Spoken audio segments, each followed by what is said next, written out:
కాకరకాయ అంటే ఎవ్వరికీ నచ్చదు. చాలా చేదుగుంటదని చెప్పి అందరూ స్కిప్ చేస్తారు. బట్ అది చాలా హెల్త్‌కి మంచిది. నేను చేసినట్టుగా ఒకసారి మీరు కూడా ట్రై చేయండి. కాకరకాయ కారం చాలా బావుంటదనమాట. నేను పావు కిలో కాకరకాయలు తీసుకున్నాను. దాంట్లో ఉప్పు, పసుపు వేసుకొని కడుక్కోవాలి. మొత్తం దాని మీద ఉన్న పీలంతా నేను పీల్ చేసేసుకున్నాను. ఎందుకంటే దానివల్లే చేదనమాట. సో మొత్తం పీల్ చేసుకొని మధ్యలో ఘాటు పెట్టుకొని డీప్ ఫ్రై చేసుకోవాలి. పొడి వచ్చేసరికి హాఫ్ కప్పు నేను పల్లీలు తీసుకున్నాను. అదే సేమ్ కప్తో పావు వంతు పచ్చిశనగపప్పు, 2 టేబుల్ స్పూన్ల ధనియాలు అండ్ 2 టేబుల్ స్పూన్ల జీలకర్ర కూడా వేసుకున్నాను.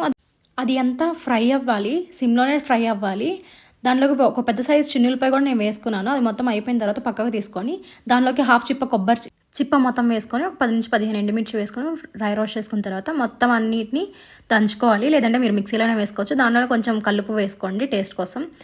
పొడి రెడీ అయిపోయిన తర్వాత ఒక పక్కన పెట్టేసి ఆయిల్లోకి ఒక 2 పెద్ద ఉల్లిపాయలు సన్నగా కోసుకొని ఫ్రై చేసుకున్నాను, డీప్ ఫ్రై చేసుకున్నాను.